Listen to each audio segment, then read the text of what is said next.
সুমন, আমিও দেখছি সিআইডির চাকরিটা তুমি কি করে বাঁচাও। আমি বলেছি না বারে বারে এই নাম্বারে ফোন করবেন না, তাহলে? কতক্ষণ সহ্য করব আমি, আর ধৈর্য রাখতে পারছি না। হ্যাঁ, আমি আসছি। ওকে।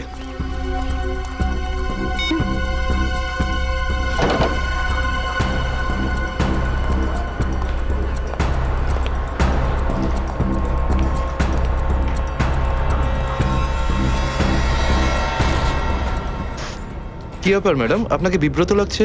কিছু চান আপনি? আমার কিচ্ছু লাগবে না, যাও এখান থেকে। আমি কারুর জন্য অপেক্ষা করছি এখানে। আর এইগুলো কি? এখানে ন্যাপকিনস নেই? এটা কিরকম ক্যাফে? সরি ম্যাম, আমি এখন এনে দিচ্ছি। ছাড়ো, আমার কাছে আছে।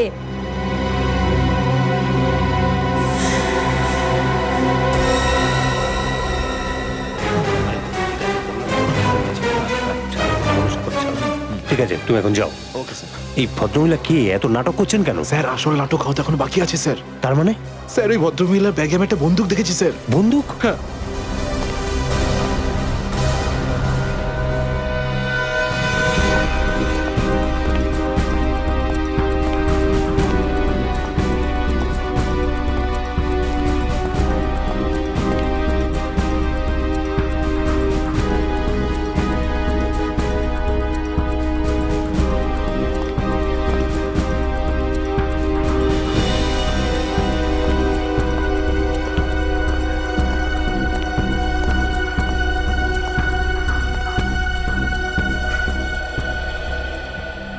এসে গেছো তুমি? অনেকক্ষণ ধরে অপেক্ষা করছি তোমার, কিন্তু আমি আর অপেক্ষা করব না, আর সহ্য করব না কিছু। এ আপনি কি বলছেন শান্তি দেবী? লোকেরা দেখছে। তো দেখতে দাও সবাইকে। আমি চাই তোমার ব্যাপারে সবাই জানুক এখানে, যে এসিপি আদর্শ আর সততার কথা বলে, সে নিজে কি করে। প্লিজ। এসিপি প্রদ্যুমন কি করেছেন আপনার এক সাথে? মিনিট, আপনি মাঝখানে কথা বলবেন না। যান আপনার জায়গায়। এটা আমাদের দুজনের ব্যাপার। এটা আমাদের দুজনের ব্যাপার না, এটা পুরো দেশের ভবিষ্যতের ব্যাপার। এসিপি প্রদ্যুমন আমার স্বামীকে খুন করেছে। এটা আপনি কি বলছেন শান্তি দেবী? আমি আপনার স্বামীকে খুন করিনি, আমি মারিনি আপনার স্বামীকে। কি ভালো ছিল জীবন আমাদের। 6 বছর আমাদের দুজনকে আলাদা করে রেখেছিল এ, আর একদিন খবর দিলে যে ও আর বেঁচে নেই। এইটাই দায়িত্ব তোমাদের, এইটাই তোমাদের ডিউটি। আমি আপনার রাগের ব্যাপারটা বুঝতে পারছি, কিন্তু আমি কি করব? আমাদের ডিউটিটাই এরকম। আর তাছাড়া মিশনে যাওয়ার আগে আপনার স্বামী জানতেন যে উনি বিপদে পড়তে পারেন। উনি জানতেন। এটা সামথিং হেল্পের জন্য ডিপার্টমেন্টের পক্ষ থেকে কিছু প্লিজ। চাই না আমার তোমাদের ভিক্ষা। আমি আমার স্বামীর সাথে একটা স্বাভাবিক জীবন কাটাতে চাই, যেরকম সাধারণভাবে মানুষ কাটায়। আই এম সরি শান্তি দেবী। যদি আপনি কোনো সাধারণ মানুষকে বিয়ে করতেন, তবু আমি একটা কথা বলবো, যে তোমার স্বামী একজন বীর ছিল, একজন সৎ সাহসী যোদ্ধা ছিল আপনার স্বামী। আপনার তো গর্ব করা উচিত ওর কথা ভেবে। এভাবে তুমি যেতে পারো না এসিপি প্রদ্যুমন। আমার মৃত্যু তোমার জীবনের একটা বোঝা হয়ে থাকবে। গুলি চালিয়ে দিল। আরে, এটা কি হয়ে গেল? এ তো গুলি চালিয়ে দিল। এ বাবা, নিজেকে দোষ করলো। এ বাবা, দেখো দেখো, কি সব হচ্ছে।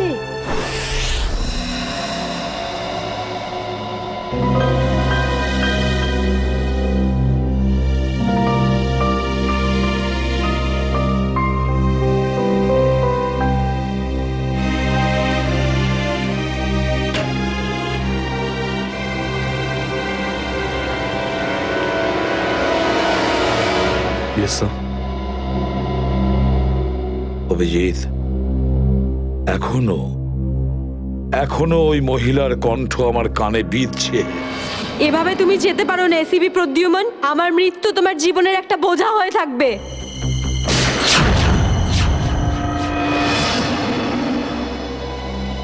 মারা যাওয়ার আগে আমাকে বলেছিল, আমার মৃত্যু তোমার জীবনের একটা বোঝা হয়ে থাকবে এসিপি প্রদ্যুমান। সব সময় তোমার বুকে বাজবে।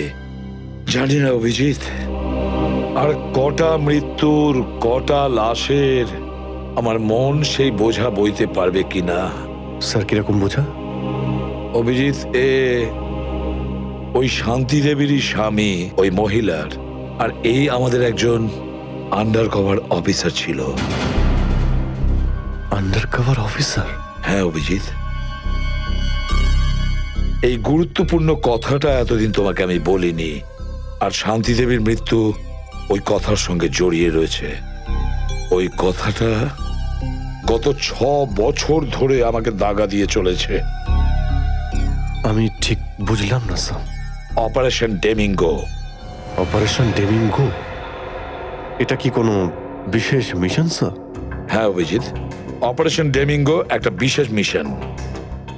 এই মিশনে আমাদের আন্ডার কভার কপস গ্যাংস্টার সেজে ক্রাইম সিন্ডিকেটের গ্যাংয়ের ভেতরে ঢুকে পড়ে আর বিশেষ ইনফরমেশন জোগাড় করে ওদের ব্যাপারে, যাতে আমরা ওই ক্রাইমের শিকড়কে নির্মূল করতে পারি।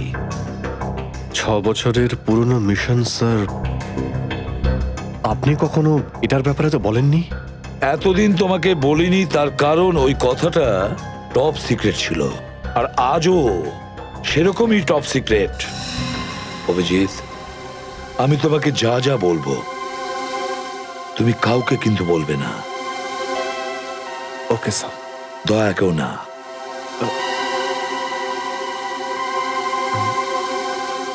ঠিক আছে স্যার। অভিজিৎ, এখন পর্যন্ত আমাদের 2জন আন্ডার কভার অফিসার মারা গেছেন। 2জন মারা গেছে? হ্যাঁ অভিজিৎ, 2জন অফিসার মারা গেছেন। মনে হচ্ছে ওই ক্রাইম সিন্ডিকেটের গ্যাংয়েরা জানতে পেরে গেছে যে সিআইডি অফিসারেরা গ্যাংস্টার সেজে ওদের ভেতরে ঢুকে পড়ে। কিন্তু স্যার ওরা জানতে পারলো কি করে? ওরা যে অফিসার সেটা শুধু আপনিই জানতেন। অভিজিৎ, আরো একজন আছে এই ব্যাপারটা আমি ছাড়াও। কে স্যার? আপাতত আমি তোমাকে নাম বলতে পারছি না, কিন্তু অভিজিৎ তুমি তো জানোই যে আমি ছাড়া যদি আমি কাউকে সব থেকে বেশি ভরসা করে থাকি সেটা হলো তুমি। জীবন দিয়ে দেবো, কিন্তু আপনার ভরসা হারাতে দেব না স্যার। কি করতে হবে আমাকে? আজকে রাতে তোমাকে একটা পাবে যেতে হবে। ওই পাবটার নাম দ্য পাব। দ্য পাব। মাল নিয়ে এসছিস? হ্যাঁ নিয়ে এসেছি। তাহলে দে। প্রথমে টাকা দে।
সিআইডি?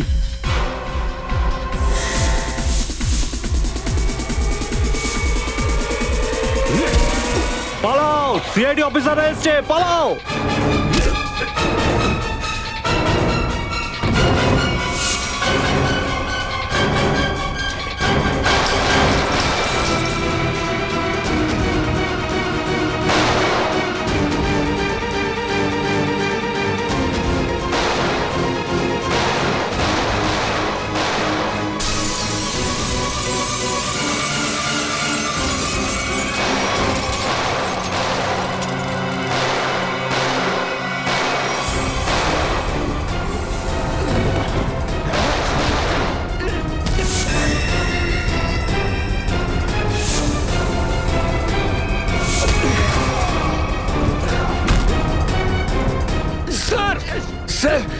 আমাদের উপর গুলি চালাচ্ছে, আমরাও কি? না না, গুলি চালাবে না, এদেরকে জ্যান্ত ধরতে হবে। যা বলবেন আপনি।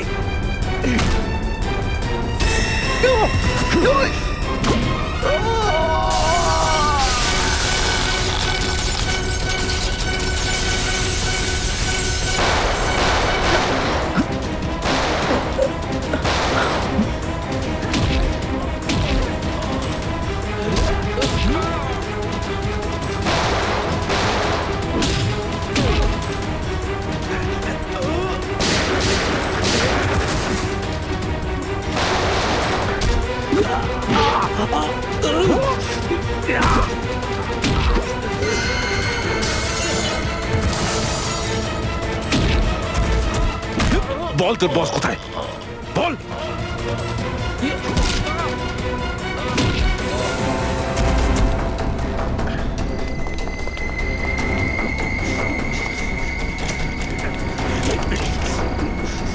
তেজা, গাড়িতে আয়, গাড়িতে আয়, তাড়াতাড়ি কর।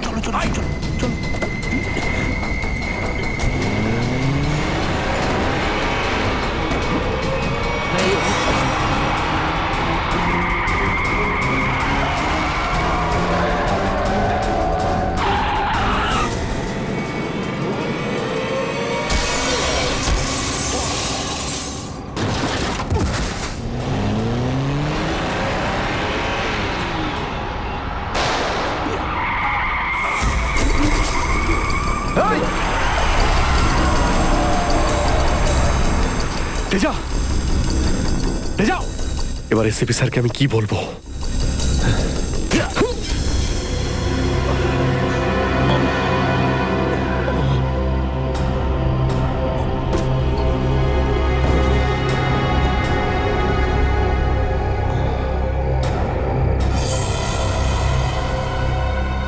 চলো চলো গাড়িতে ঢোকা চলো হয়েছে। এদিকে। আরে ওর গুলি লাগলো কি করে? অভিজিৎ স্যার তো বলেছিল যাতে গুলি চালানো না হয়। এ তো মারা গেছে। স্যার মনে হচ্ছে ওর গ্যাংয়ের লোকেরা ওকে মেরে দিয়েছে। কিন্তু এই অভিজিৎ স্যার কোথায়? স্যারের ফোনও সুইচ অফ বলছে। এভাবে হঠাৎ কোথায় চলে গেলেন? তেজা শরীরের ভেতর থেকে আমি যে বুলেটটা পেয়েছি সেটা কোনো দেশি বন্দুক থেকে চালানো হয়েছিল। দেশি বন্দুক দিয়ে? হুম। এই দেশি বন্দুক তো তেজার গ্যাংয়ের লোকেদের কাছেই থাকে হয়তো। তার মানে তেজাকে ওরই কোনো সঙ্গী খুন করে দিয়েছে? হ্যাঁ ফ্রেডি, হতে পারে অভিজিৎ স্যার তেজার অনেক কাছাকাছি পৌঁছে গেছিল, আর এটা দেখে তেজার গ্যাংয়ের লোকেরা ভাবলো যে তেজা ওদের জন্য বিপদ ডেকে আনতে পারে, আর ব্যাস তেজাকে মেরে ফেললো ওরা। আর অভিজিৎ স্যার উনি কোথায় চলে গেলেন? আমার মনে হয় অভিজিৎ স্যার বাকি গ্যাংয়ের পেছনে গেছে। খুব চিন্তা হচ্ছে, কখন থেকে ফোনেই পাচ্ছি না।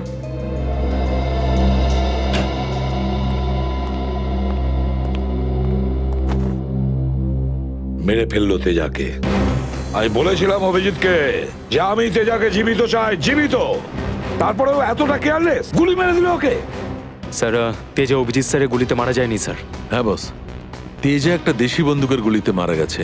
হ্যাঁ স্যার, অভিজিৎ স্যার সবাইকে বলে দিয়েছিলেন কেউ যেন গুলি না চালায়। আর স্যার আপনার কথা অনুযায়ী কোনো অফিসার কিন্তু ওখানে বন্দুক বের করেনি স্যার। তাহলে এটার মানে এটাই দাঁড়ায় না যে অভিজিৎ গুলি চালায়নি, চালিয়েছে হয়তো দেশি বন্দুক দিয়ে।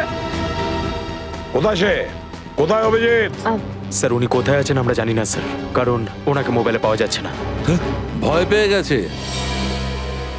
প্রদ্যুমনের মুখোমুখি হতে ভয় পাচ্ছে অভিজিৎ। ডক্টর সালুখে, অভিজিৎ স্যার কাউকে ভয় করেন না। উনি সবসময় নিজের ডিউটি বুক বাজিয়ে করেন। হ্যাঁ স্যার, ও এরকম পালিয়ে যাওয়ার লোকই নয়। অভিজিৎ পালিয়ে যাওয়ার দলে নয়, নিজের ডিউটিটা ও বুক ফুলিয়ে করে। কিন্তু এবারে অভিজিৎ তার দায়িত্ব থেকে সরে গেছে। জীবনে এই প্রথমবার আমার মনে হচ্ছে যে অভিজিৎকে এই দায়িত্ব আমার দেওয়া উচিত হয়নি। অভিজিতের হাতে আর কোনো দায়িত্ব দেওয়া যাবে না। শেষ হয়ে গেছে অভিজিৎ। ভুল করেছে অভিজিৎ, অনেক বড় ভুল।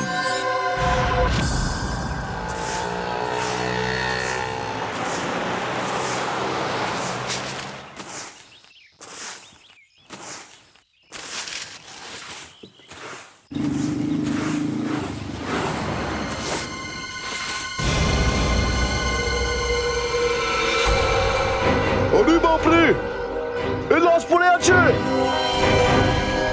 কোন দিকে লাশ? ওই যে, ওই দেখ, ওই দেখ।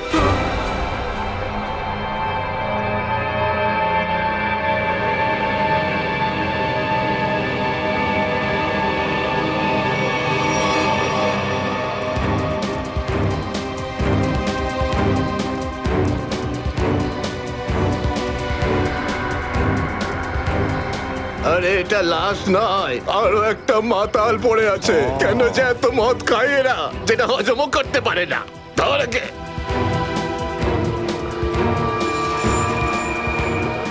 আরে ধরে তোল রে। ওটা ওটা।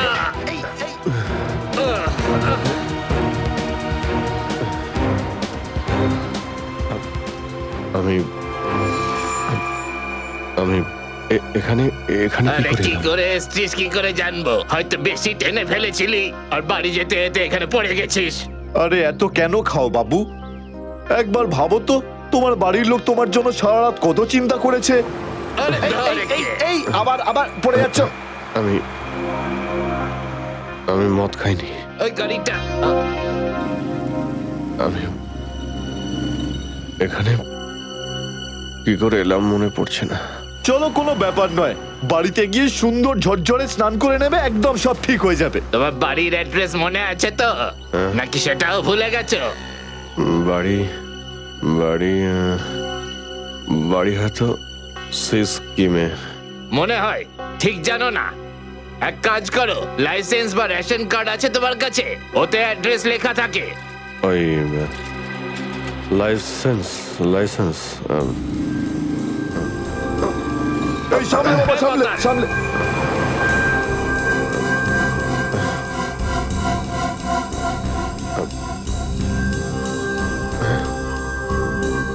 আরে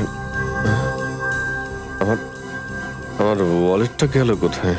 আরে এর কাছে তো টাকা পয়সাও নেই, কি করে যাবে? এ নাও টাকা, অটোর ভাড়া দিয়ে দিও। এই অটো। আমি দেখে আপনার এই কোনো টাকা ব্যাপার আমি না, ফিরিয়ে যখন দেবো। টাকা থাকবে তখন দিয়ে দিও। আমরা এখানেই থাকি। চলো চলো, তোমাকে বসিয়ে দিই। ঠিক আছে দাদা, আস্তে আস্তে আস্তে দেখে। আসো। থ্যাংক ইউ থ্যাংক ইউ ঠিক ভেরি আছে, মাচ। সামলাও বাবা, নিজেকে সামলাও।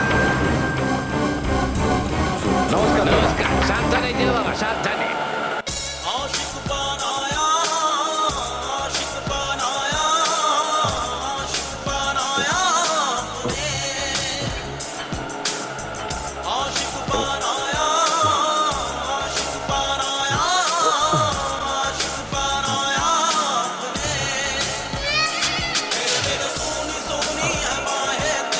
আরে দাদা, আরে আরে গানটা বন্ধ করো না ভাই। কে জানে কাকে না কাকে তুলে নিলাম, রেডিওটাও শুনতে দেয় না।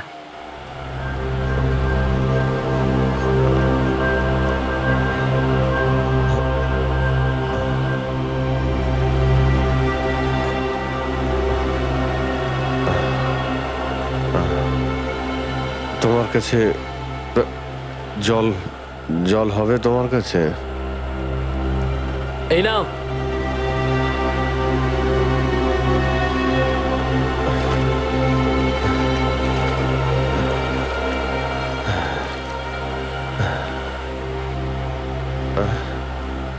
রক্ত? হ্যাঁ, রক্ত? কোথায় রক্ত? না না, কিছু না কিছু না, এমনি বলছি।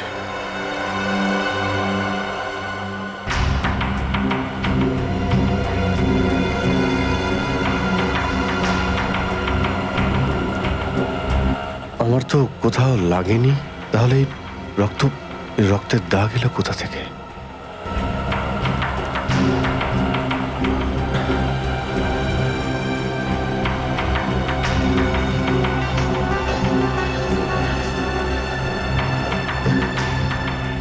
ব্যাস ব্যাস, এখানেই দাঁড়ান দাদা।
আমার স্মৃতিশক্তিও কাজ করছে না, কিচ্ছু মনে পড়ছে না আমার। হয়তো ডক্টর সালুকে বলতে পারবেন এটা কার রক্ত।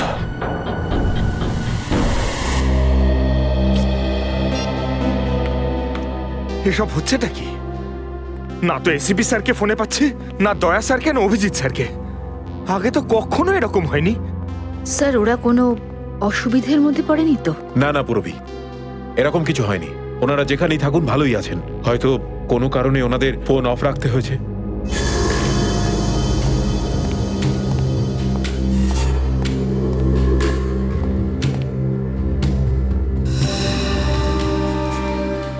স্যার, থ্যাংক গড স্যার আপনি এসে গেছেন।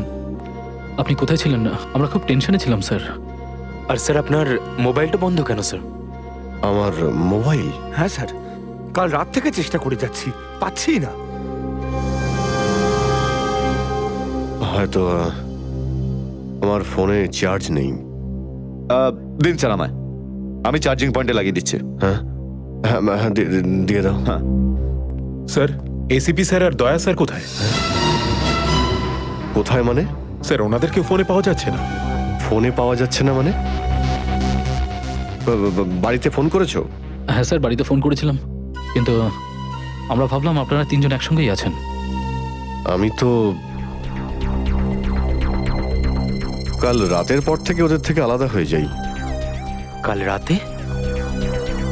কিন্তু এমন কি হয়েছিল স্যার কাল রাতে? আপনি ওই রেডের পর হঠাৎ উধাও হয়ে গেলেন।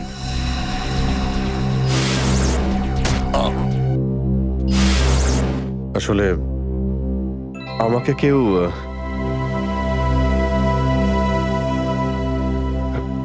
অ্যাকচুয়ালি ঠিক সবকিছু মনে নেই আমার।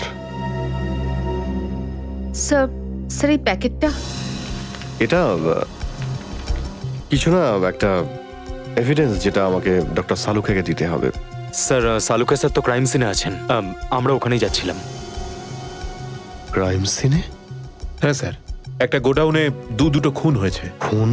হ্যাঁ স্যার, কেউ খুব নৃশংসভাবে দুজন লোককে চেয়ারে বসিয়ে গুলি করে দিয়েছে স্যার, ইন্দিরানগর গোডাউনে।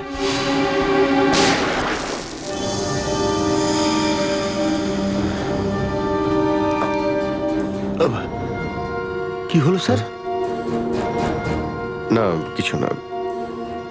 কোথায় এই গোডাউন? ইন্দিরানগরে স্যার গোডাউনটা। ইন্দিরানগর গোডাউন?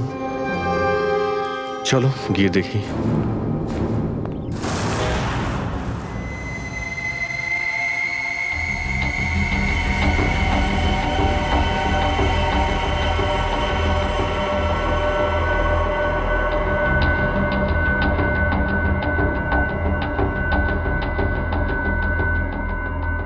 এসো অভিজিৎ, এসো। এই দেখো বস, খুবই নৃশংসভাবে মারা হয়েছে এদের। চেয়ারে বসিয়ে হাত পা বেঁধে তারপরে এদের দুজনকে গুলি করা হয়েছে।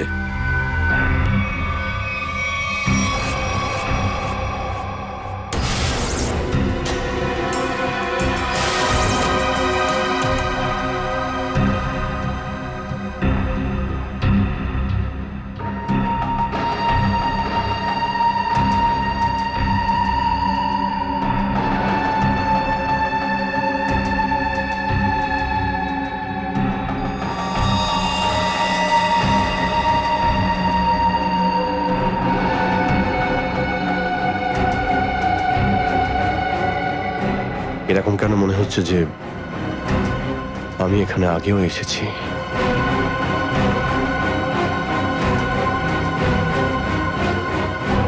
Abhijit, yes sir. বস, গুলি এদের সামনে থেকেই মারা হয়েছে, আর এদের ক্ষত এই কথাই বলছে যে খুনি এদের থেকে বেশি দূরে ছিল না। আর এই দেখো, বুলেট সেলগুলো ওখানে পড়ে রয়েছে, আর এই যে এই জুতোর ছাপ।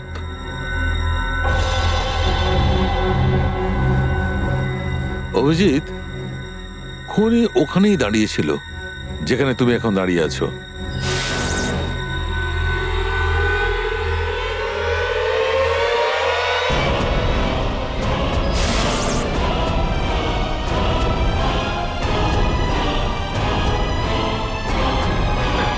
স্যার যদি খুনি এখানে দাঁড়িয়ে থাকে আর ওখানে চেয়ারের সঙ্গে বেঁধে ওদের গুলি করা হয়ে থাকে, তাহলে রক্ত এখানে কি করে এলো? এই জ্বরটাই তো আমি অনেকক্ষণ থেকে ছাড়াতে পারছি না। মনে হচ্ছে আরো কয়েকজন লোক আহত হয়েছে এখানে, এই ঘরের মধ্যে, এই দুজন ছাড়াও।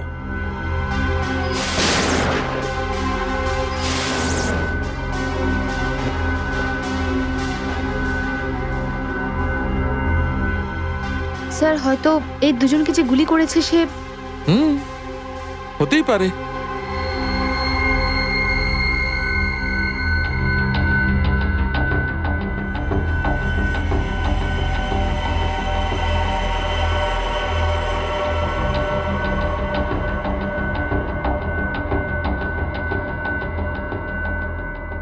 স্যার স্যার এখানে আমি আরো দুটো শেলস পেয়েছি গুলির। হোয়াট? এই দেখুন, এখান থেকে স্যার। এখান থেকে? হ্যাঁ। ও, তার মানে হচ্ছে এখানে আরো অনেকে গুলি চালিয়েছে, শুট আউট হয়েছে এখানে। Shoot Abhijit, shoot!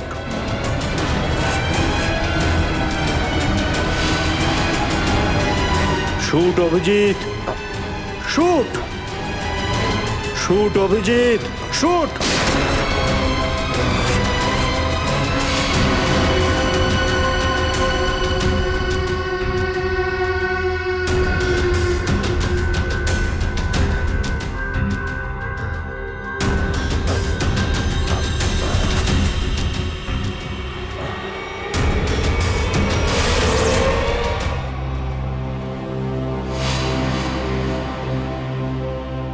না, এটা হতে পারে না। এদের দুজনকে আমি খুন করতেই পারি না। তাহলে আমার প্যান্টে ওই কাদের রক্ত? ওই প্যান্টটা আমি ডক্টর সালুকাকে দেব কি দেব না? না,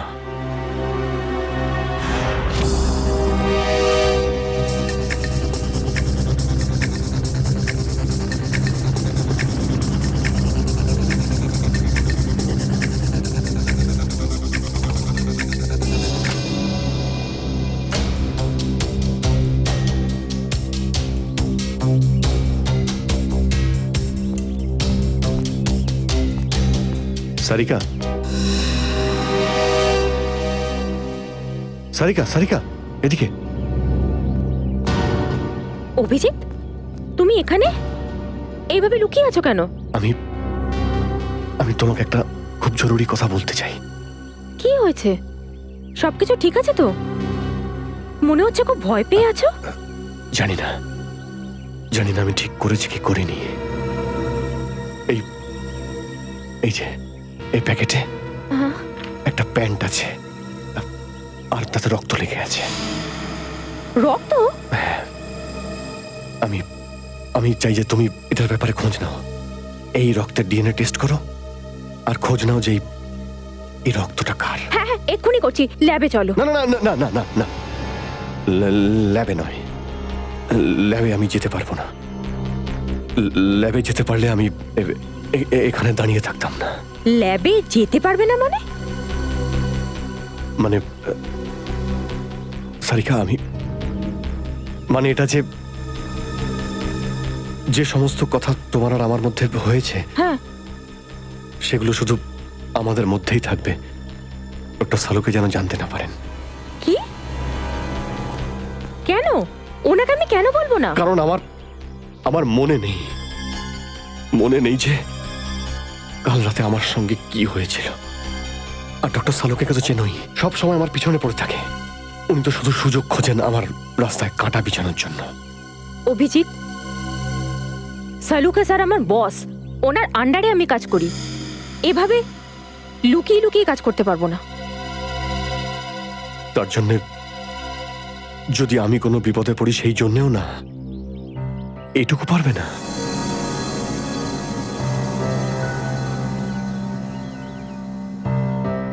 দেখো অভিজিৎ, আমাদের সম্পর্কটা নিজের জায়গায় আর সিআইডির ডিউটি অন্য জায়গায়।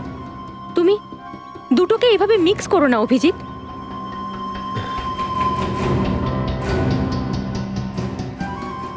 আচ্ছা, এই প্যান্টটা আসলে কার?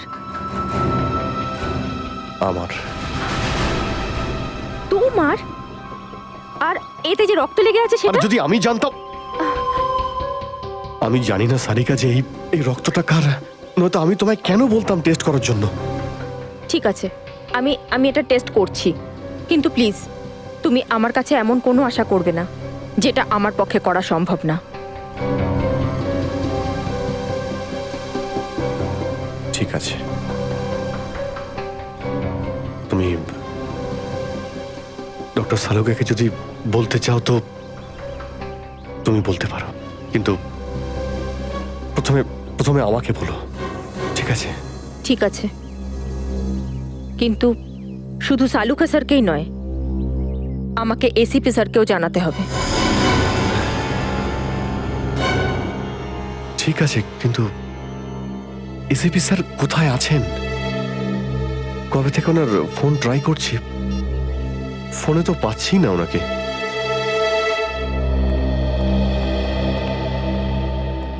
হ্যাঁ দাদা বলুন, কি লাগবে? দেখো ভাই, আমার 10 টাকা দামের তোয়ালে চাই, সেটাও লাল রঙের। 10 টাকার তোয়ালে? হ্যাঁ। কি আর কি মারছেন দাদা, এটা একটা মুদিখানা, এটা তোয়ালের দোকান নাকি? আর তাছাড়া আজকালকার যা বাজার তাতে রুমালি হয় না 10 টাকায়, তার উপরে আপনি তোয়ালে চাইছেন? দেখো, আমি রসিকতা করছি না, আমার 10 টাকা দামের তোয়ালেই চাই, আর সেটাও লাল রঙের। তুমি বুঝতে পারছো না কেন?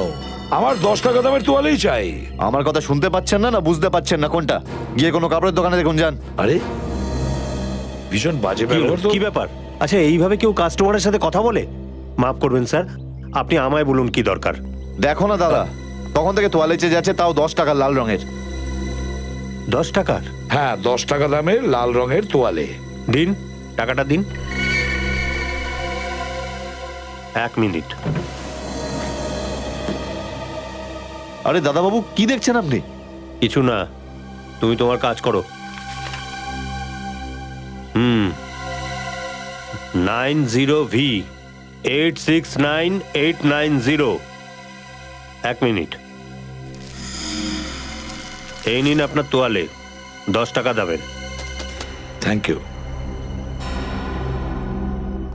লাল রঙের তোয়ালে এসব কবে থেকে রাখছি আমরা আমাদের দোকানে, আর সেটা তো নিলও না উনি। যে কথা তুই বুঝতে পারবি না সেসব জিজ্ঞেস করিস না। যা তোয়ালেটা নে আর শুকোনোর জন্য মেলে দে। কি সব লোকজন নেবে।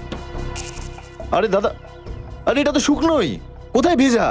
আরে বললাম না তোর মাথায় ঢুকবে না, যেটুকু বললাম সেটুকু কর। ধর বাবা, যত সব।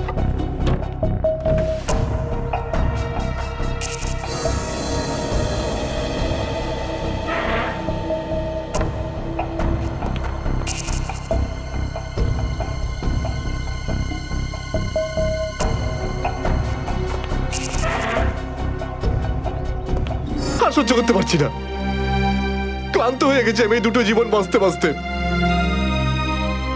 জানি না কবে যাওয়া ভাগ্যে বাড়ি যাওয়া লেখা আছে। কত দিন হয়ে গেল আমি রেখাকে দেখিনি পর্যন্ত। কেমন আছে? আমার ছেলেটাও বোধহয় এখন অনেক বড় হয়ে গেছে। হ্যাঁ, অনেক বড় হয়ে গেছে। যখন বাড়ি ছেড়েছিলাম তখন ওই সময় ঠিক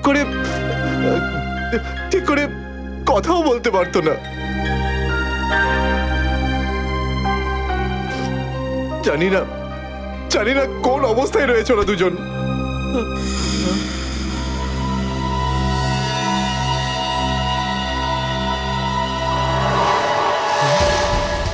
আরে এটা কি? এটা তো সেটাই যার জন্য আমি এত দিন ধরে অপেক্ষা করেছি। লাল তোয়ালে, লাল তোয়ালে, লাল তোয়ালে, লাল মানে লাল তোয়ালে, লাল তোয়ালে কি? লাল তোয়ালে, লাল লাল লাল মানে Malad, Malad.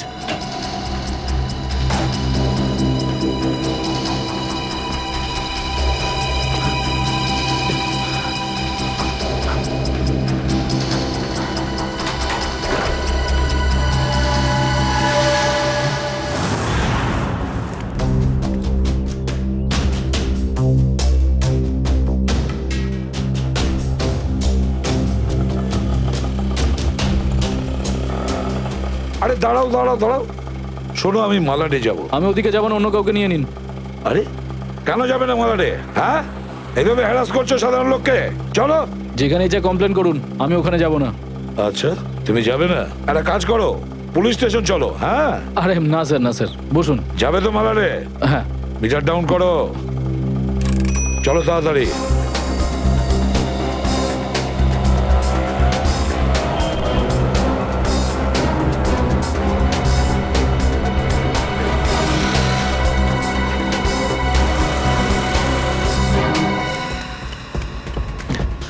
Auto auto auto, Malad যাবো, মালাট। হ্যাঁ বসুন, ও মালাটের দিকে যাচ্ছে, চল চল চল।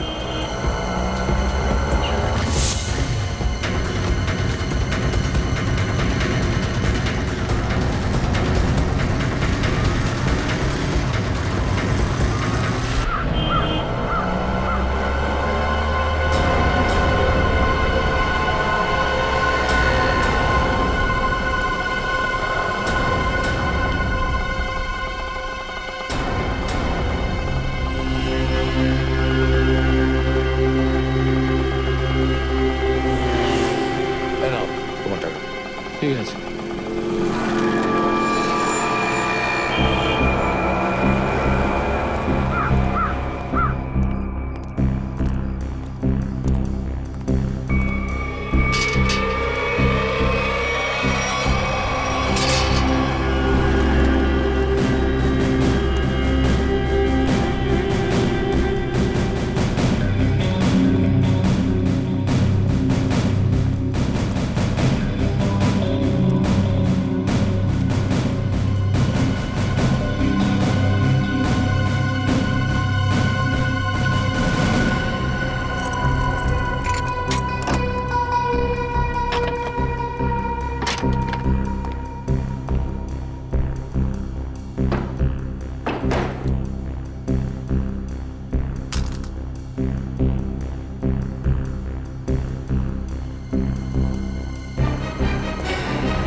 নিকেতন লাল টাওয়েল সত্যিই কি দেখেছে? আর যদি দেখেই থাকতো তাহলে তো সত্যি আসা উচিত ছিল।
নিকেতন কোথায় যে গেছে?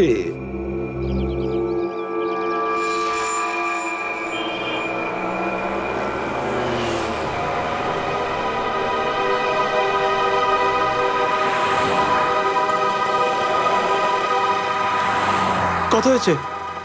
150 টাকা।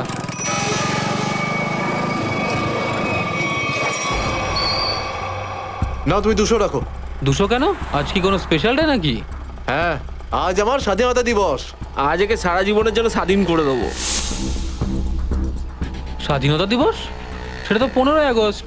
তুমি বুঝবে না, ছাড়ো, বাদ দাও, তুমি আনন্দ করো।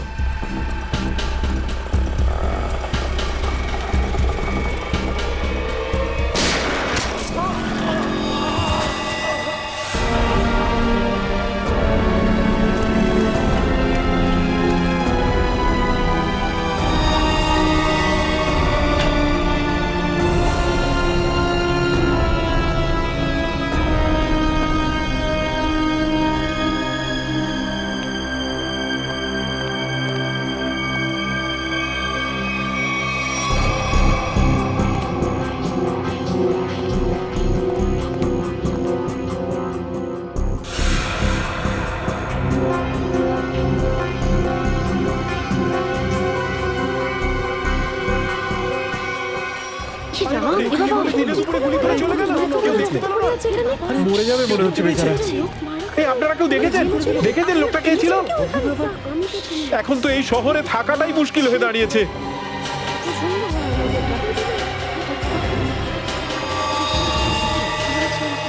সেটাই তো, দিনে দুপুরে লোকে খুন হয়ে যাচ্ছে, রাস্তার মাঝখানে খুন খারাপি চলছে।